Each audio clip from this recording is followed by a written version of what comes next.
Hello, we welcome you to the Filmmaking Sucks podcast, where we tell you about all the mistakes you can make while producing a film. That's you, man. And how do... sorry. My bad. Screwed up. That's all right. And what? Start over, or do you want me to just... Keep it going. Okay. Keep it going. And explain how you can avoid them yourself. And we are your hosts, Manny? Lynn. And Mario. Good And job. let's get this party started. Yeah. I can words. You can words. So, welcome back to the show. This week we will be covering what a producer does during production and a little bit of post-production. A little bit. Just maybe a smidge. All right. So now you're done with pre-production. It is your first day of shooting. You have your schedules done. You have your budget done. You've got all your crew there. You've got all your production cast. binders put together. Your production binders ready to go. I have all of my blank Your Bibles. releases. Yes, all the releases you could possibly need. Your location is there. You have all your people. I have all my cash to pay my people. I have my checkbook. I have all my menus planned for where I'm going to be ordering the food from. I have my we pay PA people? ready to... On the chance you're paying people. On the Yes. chance you're paying We're just going to people. assume. We're going to Gas assume. money? I don't know. Yeah. So you wake up in the morning. It is your first day of production. What do you do? I throw up. All What? right.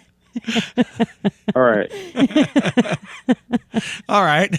Well, actually, what I do is I don't sleep the night before I don't either. until No. about 4 a.m. And I have a 9 a.m. call time. Yeah, I do too. I'm awake till like 3 a.m. Then I'm up again at 5 for. I just make myself a nice little to-do list for the morning, and I do whatever I can to Well, what's check off on your my to-do to-do list? My to-do list is make sure I have, grabbing this, grabbing that. What this that? Come on, tell us. I What don't is know. it that you do? What do we need? What is So I it have that my the clipboard, producer? Do I have my papers? So I have my What's in your pencils, clipboard for the day? My clipboard has my call sheet, it has my schedule, and it has loose notebook paper so that I can take notes during shoots. Now, this is because you are. You're doubling. A strange beast. Well, no. Well, you're not a strange beast. You're I'm not, a unicorn. Look. We're going to reiterate this for the third time and get this through your head. Yes. Okay. What we do on set is not uncommon. No. Having one person doing multiple jobs. No. So, as a producer, Okay, as a producer, you do one thing, and during the day of set, you also act as an AD. Yes. Because these are two jobs that can generally go hand in hand. Yeah, usually the first assistant director or the assistant director, depending. This is not assistant to the director. This is is not not the the assistant person. to the director. Yes, this is not the person I do not who hold gets his coffee. No, you don't hold the director's coffee. That's a production assistant. Mm-hmm. Yes, you don't hold the director's coffee. You don't sit and make sure the director is comfortable and his chair is ready. This is not a director's assistant. No. This is assistant director. Mm-hmm. Okay, and a lot of the time you can have your producer double as your AD pretty seamlessly. Yeah, because the AD needs to know all the information that the producer needs to know. Yes. The AD would generally be on a budgeted set. The AD would be the go-between the director and the producer. Yeah. So Usually the producer is off in the production office. yes, exactly. On a budgeted A thing. lot of the time, the producer won't even be on set No. because he's got other things to do. Mm-hmm. He's got logistic shit to do. Yeah, usually the producer is off in the production office working on the next day's Yes. logistics. Yeah. So when you only have one person doing these jobs, which is fairly common because again, we're limited crew here. Yeah. Your producer can now be your AD on set. Yes. Because every single thing that producer wrote, as we explained in the previous episode, all of those lists and everything will now be in the AD's hands. Mm-hmm. Okay? And the AD and the line producer as well. Yeah. Okay? Again, we're combining these jobs. Yeah, we Because we're not running a set with 200 No. 200 extras and crew members. No. You're talking a set of probably at most 20 people through the entire course of the day. Yeah. And yes, you can easily have one person coordinate all that. Yeah. They just need to be organized. yes, you need organization, and the producer has already organized it. So you might as well allow your producer to be your AD and your line producer at the same time. Yep. So, being those three jobs on set, Well, I'm also a script supervisor, sort of. sort of, but Okay, And I'm let's be technically specific. also an assistant camera. Let's be specific. The truth is, most indie films, I don't care what they say, you don't actually have a script supervisor. No. Most indie films do not have one. They all like to give out that credit, If you but do not have a monitor that attaches to your camera, or Yes. you do not have a video village, you do not have a script what is your supervisor. script supervisor's job? Your script supervisor's job is literally maintaining the continuity between takes. They are literally watching the monitor to see which hand the actor uses to, pick up their cigarette, pick up their cup. When do they touch their hair? At what line? Are all the lines read properly? How long was that? How many lines were covered by each Well, take? isn't there someone specific that makes sure the dialogue is done? That's a script supervisor. No, isn't there another Script person? supervisor, yeah. It's just a script supervisor. Just script supervisor. Okay. Script supervisors are amazing creatures. I trained to be one script many years supervisor- ago, and it's a huge undertaking. And the script supervisor's notes go where? They go directly to the editor. Okay. So this is how. So the editor knows what happened between each take. So the editor knows all the information. Literally, they're supposed to write down all the information that the editor would need. What the director thought of that each individual take, whether it was good, whether it was bad. You draw lines on your script to show between what lines of dialogue were covered by which takes. So you literally draw a line down the side of your page and you label it take 1. Then if take 2 goes longer down, then you draw another line for take 2. So the reason why I say that most indie films do not have a script supervisor is because we're not shooting with monitors. Most of us are shooting looking through our camera. Yeah. So unless there is a way for someone else, an entirely separate person, to sit there with the script in their hand Yeah. and watch every single thing that the cameras are shooting, you don't have a script supervisor, because No. the script supervisor cannot do this watching the scene. Just watching the actors go. They actually have to see Yes. they what the actually have to cameras see are what catching. the camera is seeing. Yes. So unless you have that, you do not have a script supervisor. No. What would you call that for somebody who's just checking things off on the script? I don't What would even you know. call it? I don't. There is no technical name for it. There's really because unless you're seeing what's happening in camera, you really don't know what the actors did. And You have an technically- idea of it. Yeah, I mean, technically, I also call the scenes. I usually have the slate, or I have a pair of hands that has my slate that literally does the clicking, and I still call the scenes. So I say scene 1, take 1, Yes. and then I wait for the director to call action. But that is actually technically an assistant camera's Job. job. Yeah.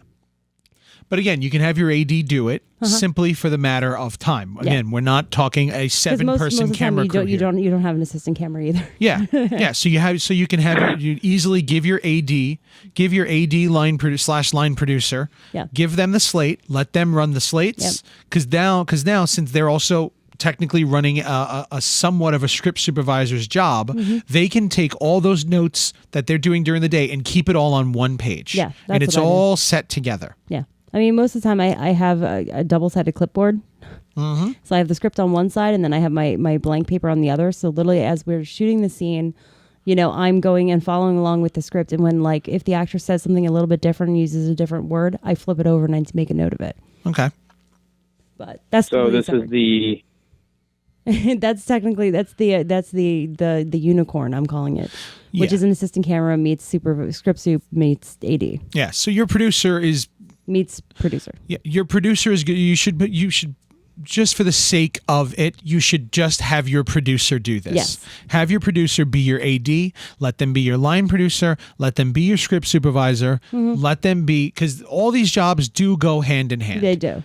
But again, if you've got less than 20 people on your set, you're not coordinating that much. No, and you want somebody who's comfortable With everything. Who's read that script 20 who's times. read that script 20 times. Yes. Who can follow it along pretty well in their sleep, and can quickly reference where something is on the page. Yeah.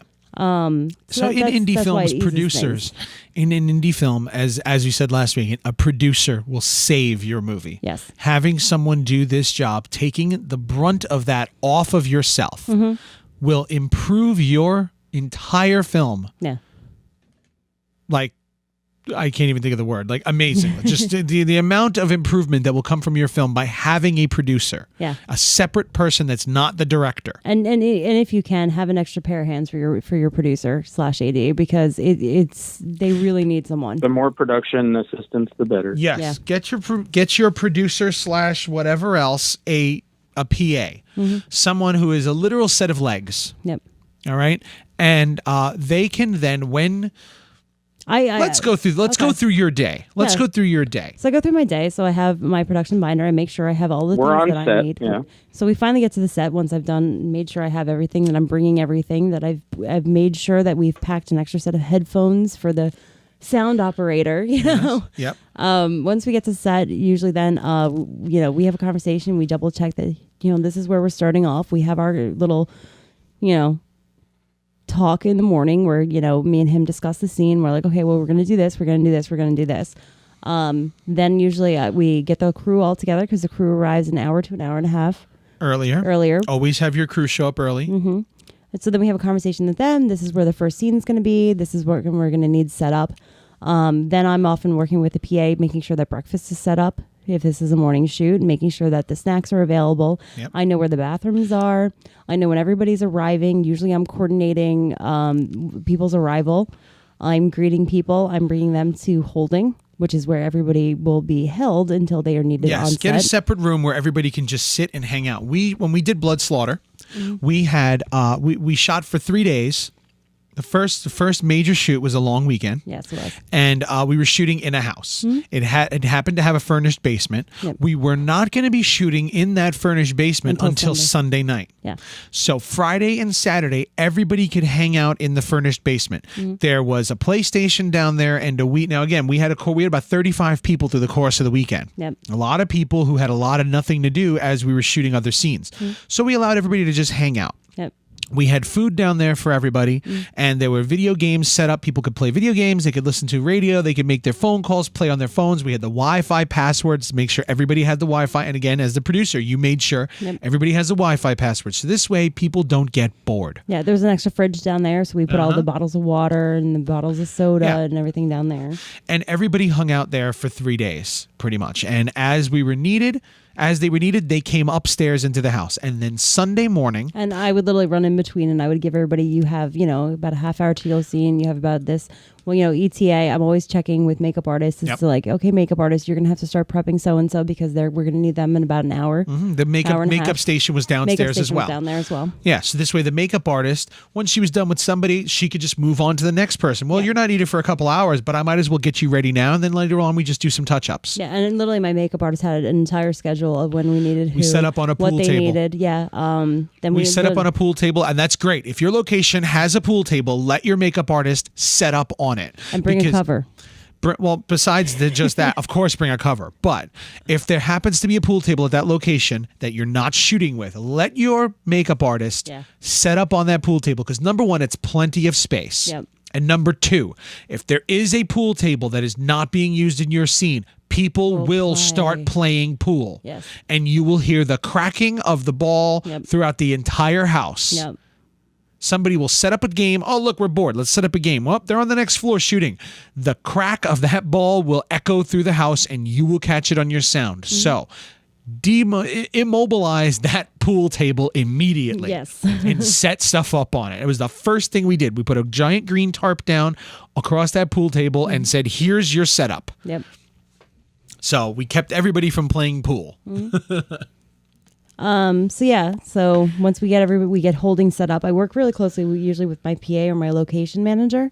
Location manager is literally is sometimes the person who's in charge of the location.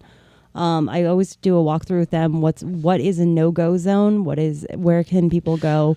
Technically, you've done this already, but you do it again. Do it again. So it's a fresh reminder. Then I'll have a PA or an extra set of hands that helps me out. We'll go through everything so they know everything that I know, where the bathroom is, where the extra toilet paper is, where paper towels are, where food goes, what can they touch, what can't they touch. Put signs on everything. Yeah. This food here, no, no, no. Put signs on people's cupboards so that your actors and bored people are not literally rifling through somebody's house. Yes, looking for extra food. Yeah. because while you'll be willing to give it to them, if you don't know that somebody touched it, then when these people go back to their house and they realize all my coffee is gone because the people on set didn't like the coffee you had, so they just rifled through and started grabbing the person's coffee from their home. Yeah. Now they don't have coffee the next morning. You're going to get a phone call from a very angry person. Where is my coffee? Yeah. Where are Who my was bagels? going through my stuff? Yeah. Who ate my son's, gluten-free oatmeal, So make sure. So the producer's job is the producer is going to go through and mark off the areas of the set that is off limits. Yes. And then I'm going to have my PA and I'm going to have a conversation with them and I'm going to talk them through who's arriving and when. What I do beforehand, which I don't think I mentioned in the pre-production talk. Before you get to that, let me just say one thing. Let me just say one thing. As a director, all right, you say to yourself, well, why can't the director just do that? Why can't the directors do that? Because you are the director. Your job for the day of producing is to get a performance from your actors. Yes. That is your job. Yes. You should not be focusing on anything other than getting your scenes right. Get that through your heads, directors. That is your job. You have one job during the day and make sure that all your scenes are shot and acted correctly. Yeah. Because if you are busy doing all these other jobs, you can't focus on your scene. And trust me, it will suffer. Yeah. Okay. And the producer's key responsibility, that's the director's one task. The producer's one key responsibility is to create an environment where the talents of the cast and the crew can flourish. Yes. Mario, you were there once. We had this conversation with a friend of ours a couple years ago. He is well known for doing all of this stuff himself, simply because he doesn't trust other people to handle his set properly. And that's a totally understandable fear that somebody else is going to screw something up. This is why you find a good producer beforehand. Find somebody who you can work with and you can trust. All right. And I said to him outright, he's like, well, no, I do this. I do it all myself. And I said to him, don't worry, you'll grow out of that someday. And he said, no, I won't. Nope, I don't trust anybody. I said, yes, you will. One day you will start looking at your films, realizing you're missing something. And that it'll be like a light bulb in your head and you'll realize I'm doing too much. What happened? Why did this scene suffer? Because my actress or actor was having a meltdown in the other room because the bagels or the food wasn't gluten-free, or food is king. Food is king. Yes. Food is king. Or something was going on. And the makeup artist was short on, didn't have enough latex or something, or they forgot something, and we have to make do. And now the director has it in their head whether or not the next scene is going to be ready.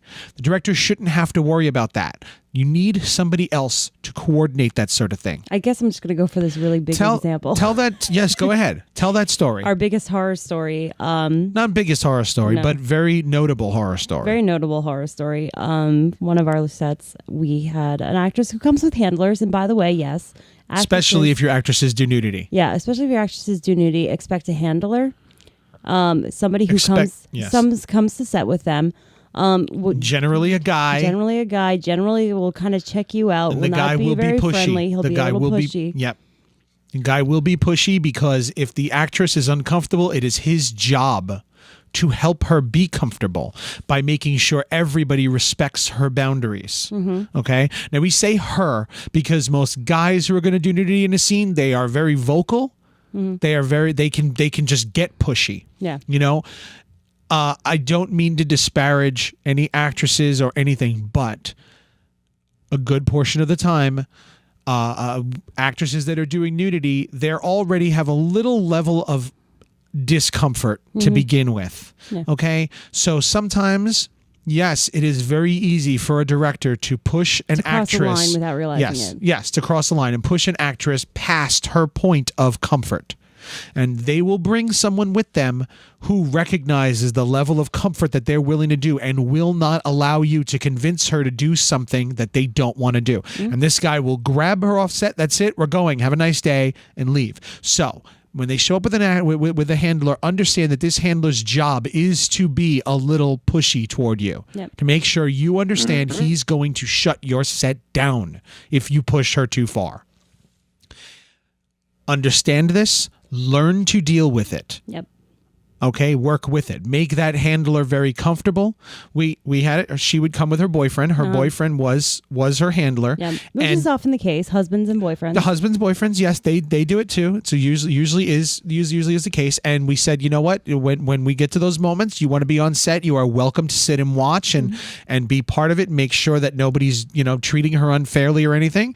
Until then, hey, there's a TV here. You could sit and watch TV. I told him I have 700 DVDs sitting here. Your choice. You know how to use a PlayStation, throw it on, watch a movie. And when she's ready to come on set, when she's done with her makeup, you can come walk in with her and watch. Okay? Now. So her handler was her boyfriend in this case. And he'd been on set a couple of times, so we were pretty comfortable with him. Yes. She was a smoker. At this point, he was there just so she didn't have to take the long drive by herself, because he already knew that she was comfortable with us and we were cool. Yeah. Yeah, we had a good relationship with them both already. Yes. She was a smoker, just happened to be. And she understood that there was nobody on set that was going to go and fetch her cigarettes. So he decided to go for a cigarette run just before we started shooting. We went into production. We started shooting through the day. And she started getting a little nervous. And she started reporting it to the makeup artist that she was getting a little nervous that he wasn't back yet. It was taking a really long time. The makeup artist alerted me. So I was aware of the situation.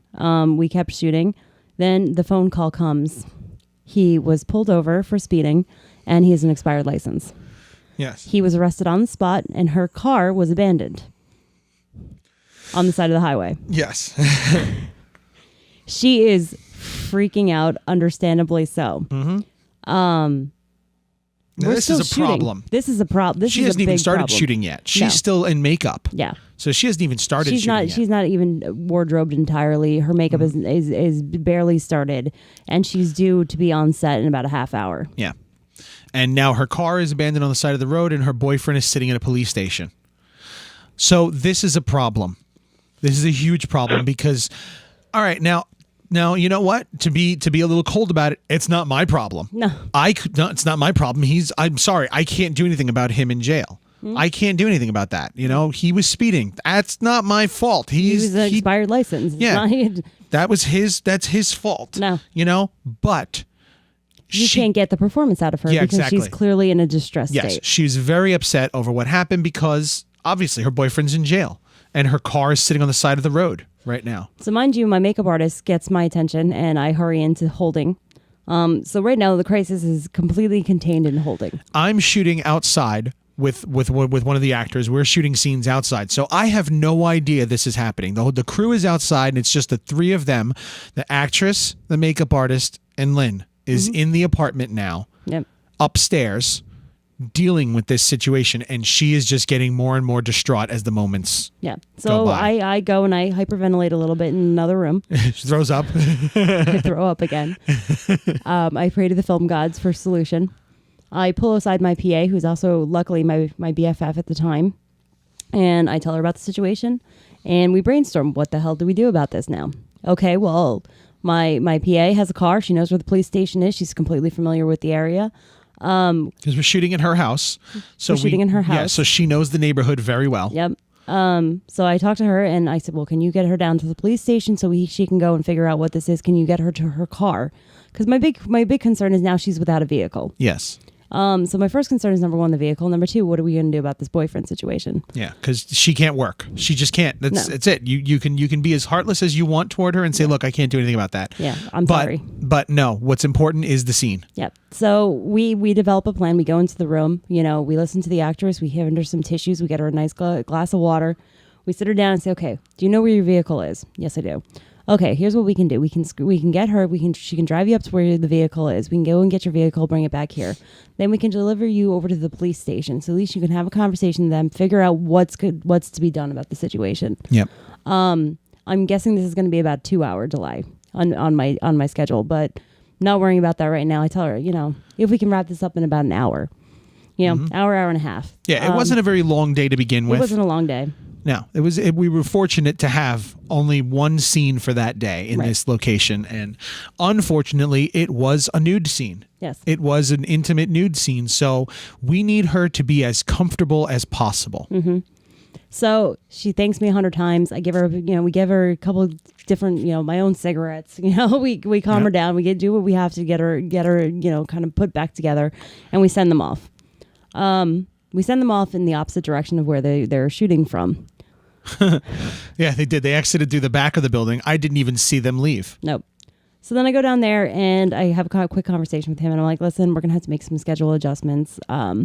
There's a situation, it's dealt with, we're taking care of it, but it's going to delay everything. So I'm going to have to turn my schedule upside down. We're going to have to shoot this scene. Yeah, we're going to, basically, we shot a lot of the actors' close-ups while she was away. I said, all right, well, you know what? You handled the situation. She didn't come to me with the situation. She came to me and told me it's handled. Yep. It's taken care of. We're on a delay, though.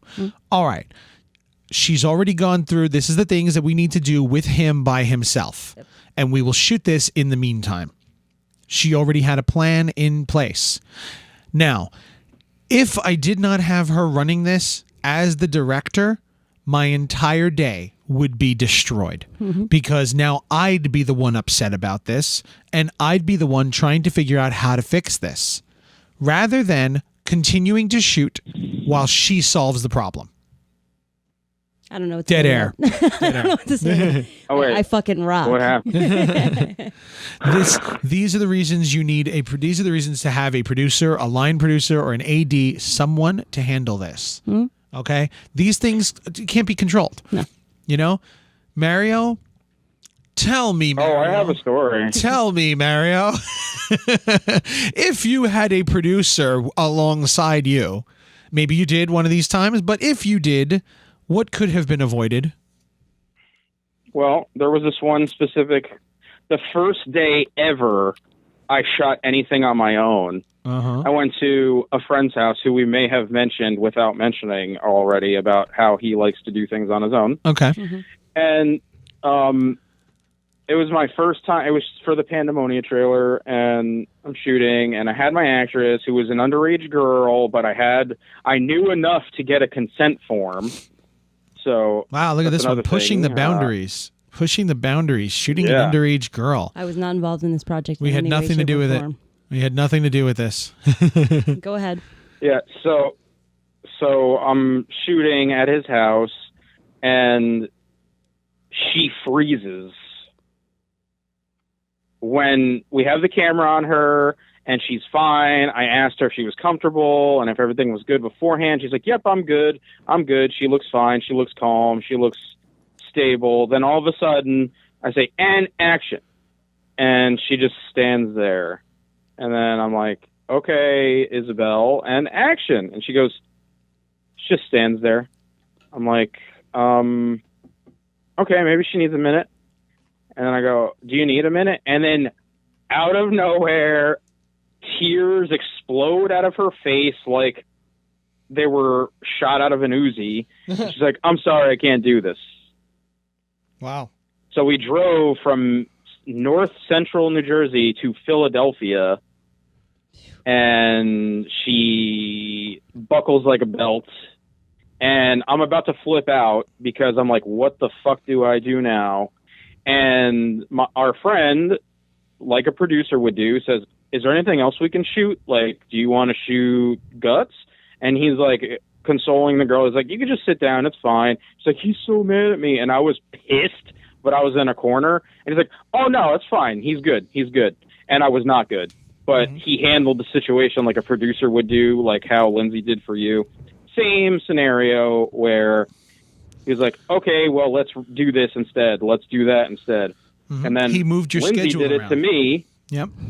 Yeah, Lindsay did it to me when we were shooting Spies because some scene didn't work, and she's like, well, why don't we do this instead? And you did the same thing too.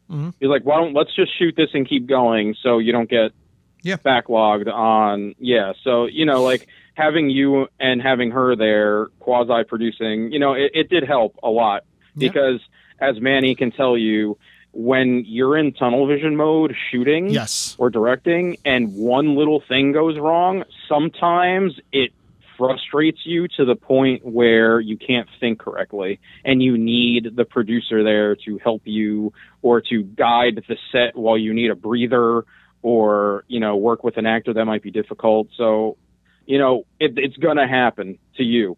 Like the listener, if you want to make a film, it's going to happen one way or another. Oh yeah. Don't ever say nope, we'll be fine. We'll be fine. No. You can always end up with a first-time actor who just shuts down on you. And you need that other person. Or a very professional actor that can shut down on you because they can't handle it. Yeah, sometimes it happens. It's a very stressful thing being an actor. So you need that producer who knows in the back of their head everything else that has to be done for the day. We did this on Blood Slaughter too. We had rain slowed us down. We had to shoot a scene outside and the rain totally ruined us. Hell, we had an actress who showed up a couple hours late because of the distance from her house.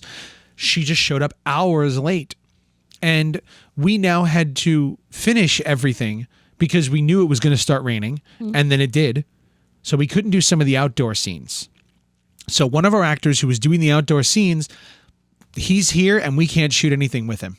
We're gonna try and wait out the rain. Fine. We had scheduled to start shooting with him at 10 p.m. and it's pouring outside, so we can't shoot outside. What can we do then? Now, as the director, I'm all well, wait a minute. This was my schedule. I'm telling you, like Mario just said, when you have that tunnel vision of this is what you're ready to shoot, you need to be able to separate yourself. And sometimes you can't do that because you're ready for this. You're ready for this scene. Your mind is ready for all the shots, the angles, the lighting.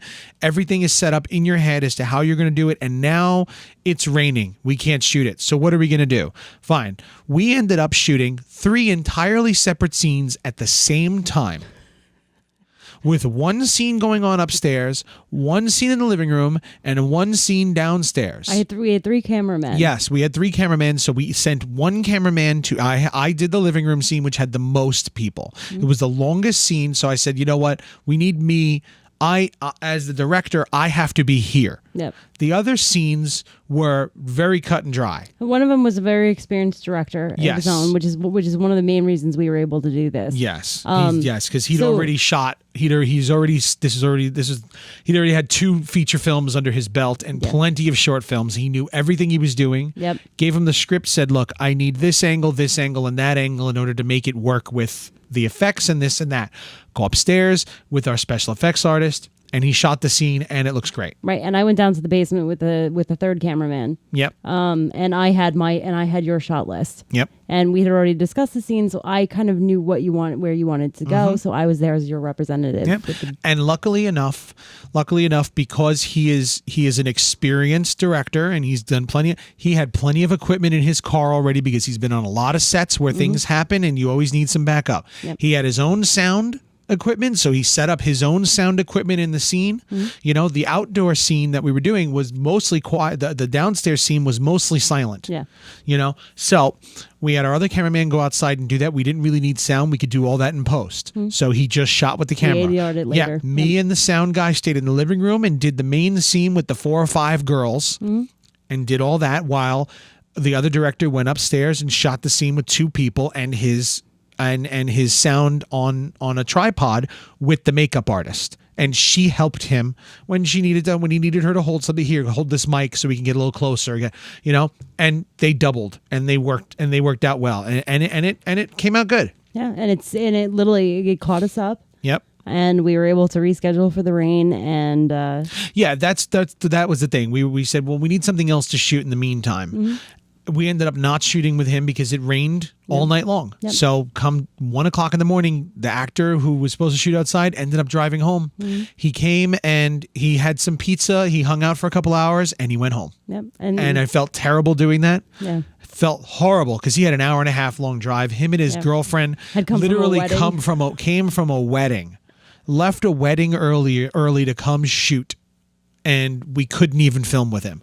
And I felt absolutely terrible for doing that, but it happens. Yeah. I mean, that's the other thing. When I get up in the morning of the day of the shoot, I always check the weather. Yes. So there was this one other set that we were on. It was for another director, and we're shooting in February, March. Which out here in NYC. Thank God for technology now, where you can actually look at the weather. You can look at moment by radars. moment. Yeah. You can look at the radar, and the radar will tell you, well, it's going to start raining at 2:00 in this area, and 90% of the time, it's pretty damn accurate. Yeah. So I got up that morning, and it was February, March. So of course, there's always a possibility for snow. And so you kind of wait around for the text message to see if they're going to call the shoot. If they're not, so. We didn't hear from them, so we arrived at our scheduled time. About 10 a.m. 10 a.m. we got there. Yep. So I'm checking my phone and I see around 2:00 in the afternoon it's going to start snowing. So first thing I do on my way out the door is I grab about 10 umbrellas. Every umbrella in the house. in the house, and I throw them all in the trunk of the car. I arrive on set and I directly go to the producer of this project and the director, and I say, okay, what are we doing about the snow? What snow? What snow? And I'm like, did no one check the weather? And I said, it's supposed to snow around 2:00 in the afternoon. Is this the shoot I think it is? Yes. Probably. For that short film? Yes. Yeah. What snow? And I said, well, it's supposed to snow about 2:00 in the afternoon. So they go into a panic. They go, what do you mean? What do you mean it's going to snow? I'm like, yeah, it's calling for snow. So let's take a look at the schedule again, and let's try and get as much as we possibly can get done by 2 p.m. Yeah, the whole day we're shooting outside, basically. We're shooting pretty much the entire day outside. Yep. So I scramble. 2:00 is the cutoff. Yeah, so I scramble everybody again, and I tell them I'm literally rewriting their schedule to end the day at 2:00. Yep. So we go through the day. We have this all planned. It's 2:00 in the afternoon. 2:02. The 2:02. snow starts falling. Snow starts falling. One cameraman starts freaking out about his camera, which understandably so. Your cameras are not made to be. It's a $1,000 camera. I don't want it snowing on it. Yeah. All right. So I call for the PA and I go. Here's my car keys. Go to the trunk of my car. There are umbrellas there. Grab every single one of them and bring them to me ASAP. Yep. So PA runs off. If you look on our Facebook pages, you'll actually see us on the set of this, all with our cameras and people standing behind us holding umbrellas over us, like 5 or 6 umbrellas over us to keep the cameras and the sound from getting wet as we're shooting in the snow. Because, of course, it happened 2:00. We were not done, and we had to get this done. We weren't bad, though. We had a half hour. Yeah, half hour. But it ended up working out because you changed the schedule. Mm-hmm. The end of the film ended up having the snow. Yes. And it worked out just fine. With the storyline. Yeah. Yes. With the storyline, it actually improved the shots. It looked good having the snow fall down all of a sudden at the end of this. Had we followed the original schedule, the snow would have come and gone because we were shooting based on the space rather than consecutively. Right. You said, let's just shoot this consecutively and move back and forth and get as much as we can in a row. And so this way we cut down the amount of setups. We end up turning the cameras instead of moving the cameras. Yep. And we were able to keep our cameras in one spot and shoot with zoom lenses. So that this way things match a little better, and we're just kind of turning things rather than moving entire sets back and forth all day. Okay, we'll all set up in the alleyway over here. Then we're going to set up over here. Then we're going to set up over there. No, we changed our entire setup. Streamlined the whole thing. Yeah, so we just followed the actors in and out, back and forth. It kind of slows down generally, but when you're outside, you don't actually have to worry about lighting.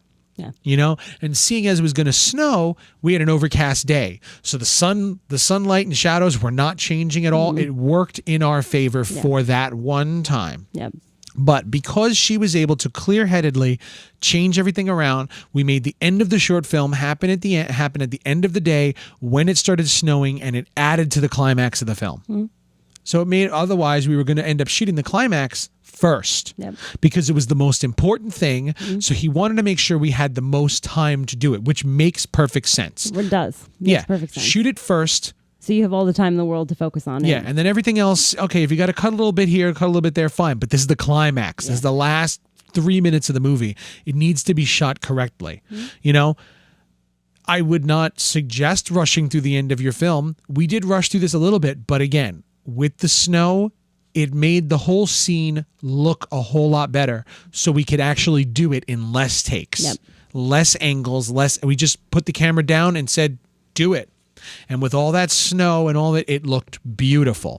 So we didn't need half the other angles that were planned to do for the scene. We just did it in one long take and it looked great. Yeah. Just because of the snow. So it worked out. Yeah. You know? And I mean, and that's not to say, I'm not trying to like, well, I rescheduled the entire thing. No, I mean, I talked to the cameraman. I asked them what can we you didn't do it. I didn't make the decision by myself. No. Like I literally was just the inciting incident that started it. And I talked to all of my department heads and got their input on how to do it. And as the director, had he not had you and the other producer standing there to try and help him work it out, he's got the entire day planned out in his head already of how he's going to shoot and how he's going to work with with the actors in between each scene, how he's going to flow them between it. And he's got a whole plan in his head.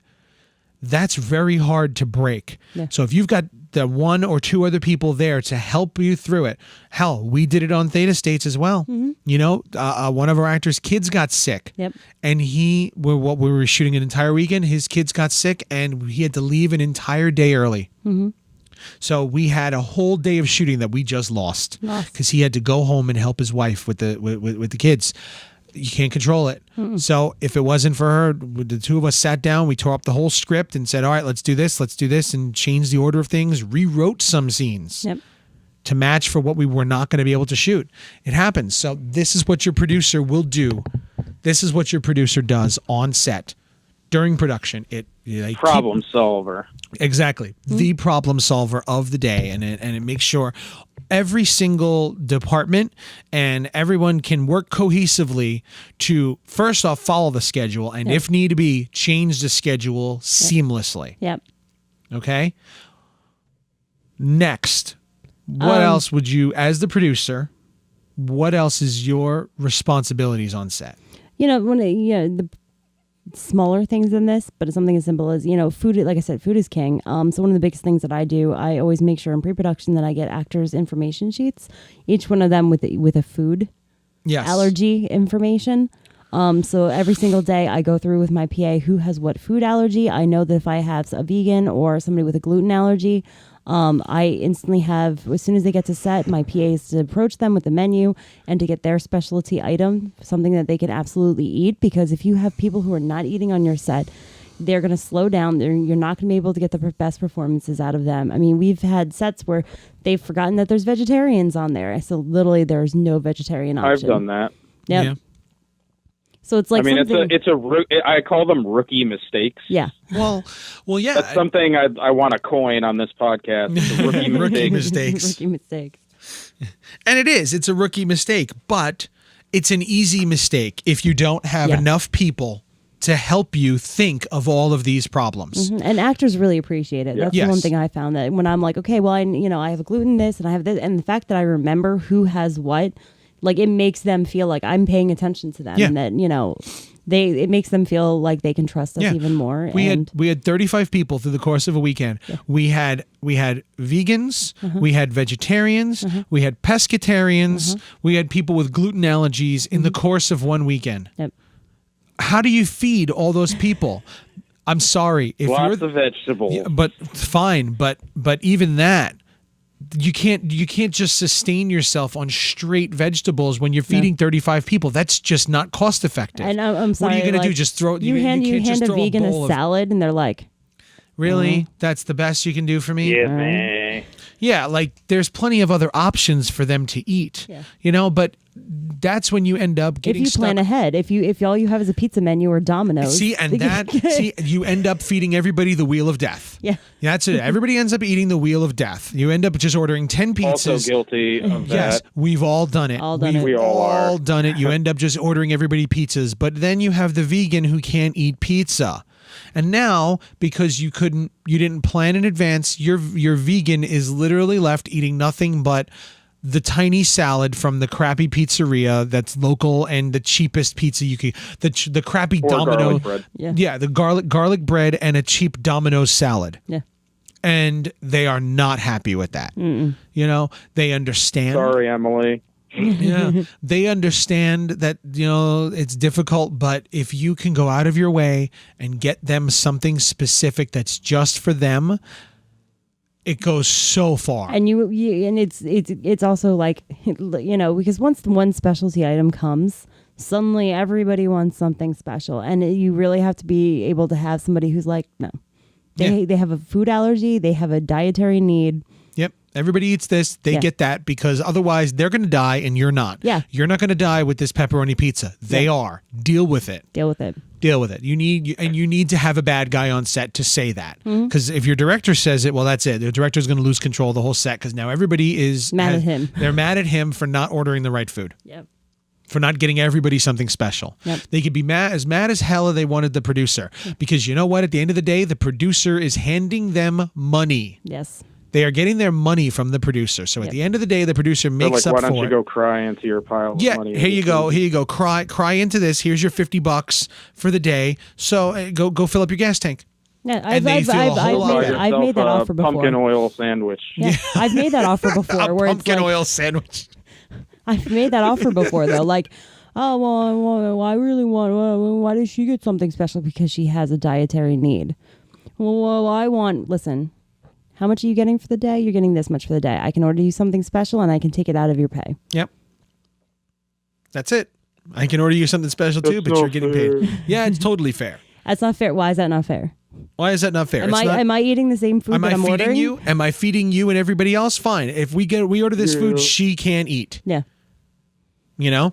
Listen, if I'm eating this food, it's good enough for you. Yeah. So that's what a producer will do. A producer has to problem solve. Producer's got to figure this stuff out, because if the director's doing it, everything's going to suffer. And no producer is actually, no director is actually going to be able to like plan his entire day, have all his shots in mind, get the performances that he needs, and remember who's vegan. And I guarantee you, if he does, his film is suffering. If he or she does, the movie is suffering. I guarantee I don't give a fuck if you're vegan. Yeah. I guarantee it. If you as the director are doing it all, your movie is suffering. In which case, you are wasting your time. Why are you even making the movie? Rookie mistake. Yeah. You're wasting your time. Stop wasting your time and hire a producer. Stop wasting your time. Find that one person of yours. Find that friend of yours with some OCD. Yeah. That OCD friend they like of yours. making lists? Yes. Find that person, that one friend of yours that has OCD, and let them be your producer. Yeah. And you'll see everything you shoot improve greatly, vastly, amazingly. One minor other thing that's pretty much what a producer does, is handle problems, handle people. Yes. Handle logistics. The only other thing is, once in a while as a producer, you need to learn how to know the situation when your director's in trouble. When something's just not working, and you need to be able to find the diplomatic way of saying something and offering a creative suggestion. Yeah. And you also have to protect them, because once that happens, everybody kind of thinks like, well, I have a really great idea too. You know what? Thank you so much for that. We've talked about this, and I know he was really going for this. Shut the front door. I don't care.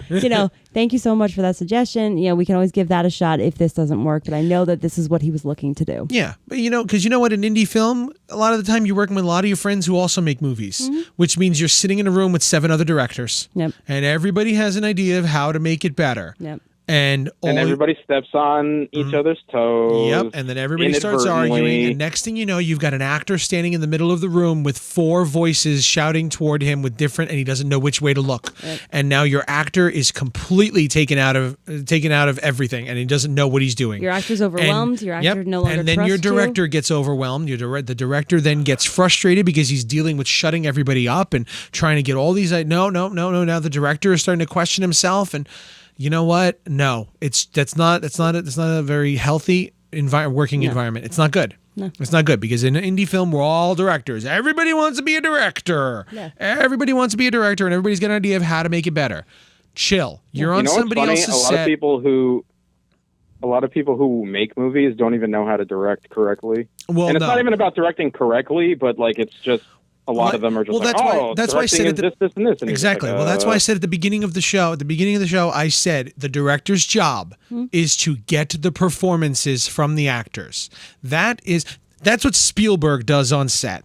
Okay, that's what Tarantino does on set. He's not standing there explaining to the lighting guy how he wants the scene lit. They already planned that. Yeah. That's already planned. It's already written out. That he's got an entire chart and everything, and he's got. Tarantino doesn't even talk to his camera guy. No, they have no reason to. Him and the DP have the conversation, and he's like, "This is the blue setup," and he walks away. But no, he doesn't even. No. He doesn't even. His AD does that. Yeah. His AD and his line producer will That's do true. that because they have an entire list. Because his job during the day is to focus on the actors and work with them because this is their chance to make this scene come alive. Everybody else already knows what they have to do. Yeah, and there's just minor adjustments between know? that, like camera minor adjustment. Like, okay, the medium shot, let's pull it out a little bit. Yeah, I mean, I'm not saying That's a mistake I've done. Yeah, but I'm not saying that the As directors directing, I don't wanted to speak to their just work people. with the actors, and work with the scene, and then I just have to do 50 other things. Yeah, It's and like, it hurts things. I mean, that's the other thing people don't Hire a realize. producer. For crowds, an assistant director is the one who's supposed to be handling the crowd.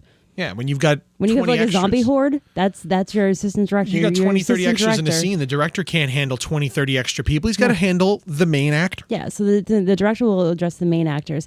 And the AD and the director have already had a conversation, so the AD knows what the director needs out of the extras. And the AD will do zombie boot camp with the extras and teach them how to walk and where they need to be and where not to go. And they'll block all the extras for the director. I've done that. Yeah. I've done that as the cameraman. I've done that. Mm-hmm. On another set, another director, he had a bunch of he had a lot of extras in his scene, and I told him, I said, "Look, I've been in this situation before. I know you haven't. I knew that he'd never directed a scene with a crowd before, and I said, okay, I'm going to take this right off you right now. All right, I will take care of your extras." You handle your 4 or 5 main actors. Yep. Deal with them. I will give your extras something to do. Because here's the other thing. If you don't give your extras something to do, they're all going to walk around willy-nilly. And they're all going to do something different. And every scene is going to look completely different. You need some consistency in your background. Yeah. So I actually walked around to every single extra and I gave them a character. And I said, here's your character. Your character's job, your character's point. It's a party scene. Yeah. You're here trying to get laid. All right.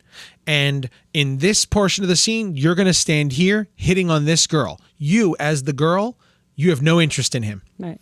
That is your scene. That is what you're doing in the background of this scene. Her friend. Yeah. You're actually interested in him. Yes. And you're pissed that he's interested in Yeah. your friend. And those are the characters you are playing in the background of this scene. Never leave this circle area. You have a 5-foot radius that you guys can stay.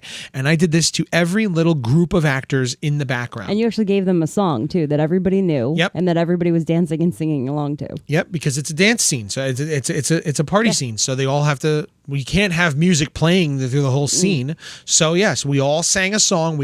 I got all the extras together, and they sang a song, and they got the rhythm in their head, and how fast, so that everybody's dancing was synced up in their head. So I said, all right, when we call action, that's when the song begins, and everybody was dancing to the same beat silently. And your AD will do that.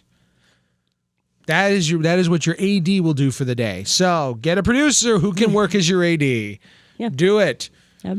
I think we nailed that home. I think we nailed it home. So let's If you're not convinced yet. if you're not convinced yet how far a producer, AD, line producer will go to help your film, then I don't know what else. I don't know what else I can give you. I don't know what else we got. So I think we're gonna wrap that up for this week. I think we're gonna wrap it up. Yes, hire a producer. That's the lesson. Hire a producer. Yep. This week and last week, hire a producer. Hire a producer. They will save your film. Take the stress off yourself. Hire a producer. Hire your friend with OCD. Who and call will him a in producer. turn hire PAs that Yep. will help you even more. Yep. Give your producer a PA so that they don't go crazy and end up killing someone. There you go. So Probably you. Any final thoughts, anybody? I rock. I've actually learned a lot on the pre-production from last week. Yeah, that was So that was good. Yeah. I'm glad. I felt like I was like, wow. That was a lot of information to unload. Yeah. So anybody, any questions, any comments, anything that you think that we weren't clear enough on or you want to know about, please email us at filmmakingsucks@gmail.com. Give us a subject you'd like us to cover sometime in the future, and we'll tell you how we screwed it up and how to fix it. Because trust me, we've made plenty of mistakes, and we're just trying to help you not make those mistakes. Listen to a bunch of idiots who've made who've screwed up a lot. And fix some things. And fix it. And we'll help you. Yes, we fixed them. And we learned how to fix them. Yes. Yes. So, for Filmmaking Sucks, I'm Manny. I'm Lynn. And I'm Mario. On the delay. Mario delay. Yeah. I was here. Yeah, subscribe to us on iTunes and Stitcher and any other podcatcher app that you prefer. And YouTube. We're on YouTube as well. Follow us there. I use Podcast Addict, and we're on that. Yeah, we're on Podcast Addict. We are. That's on Android. That's nice. Yes, we're on YouTube. And we're on Vimeo too now. Oh, yeah. All the episodes are on Vimeo as well, on our Vimeo. So find us at Mass Grave and Mass Gravette and Seeing Red and Likes Movies. That's a lot to remember. So, Well, I mean, I'm condensing the Twitter handles to just Likes Movies, and whenever I post like official stuff or screens, I use that Seeing Red Films. All right, cool. But I rarely use that. I'm using the Likes Movies. So yeah. All right. So Mass Grave, Mass Gravette, and Likes Movies. Follow us on Twitter. All right. Check us out. Yep. Get all of our previous episodes at massgravepictures.com. And do you have a website yet, Mario? Damn you. That's Soon. a no. Okay, that'll be another episode. Making Making a website. All right, and we'll talk to you next week on Filmmaking Sucks. Thank you all for joining us. Good luck and make good movies. Hire a producer.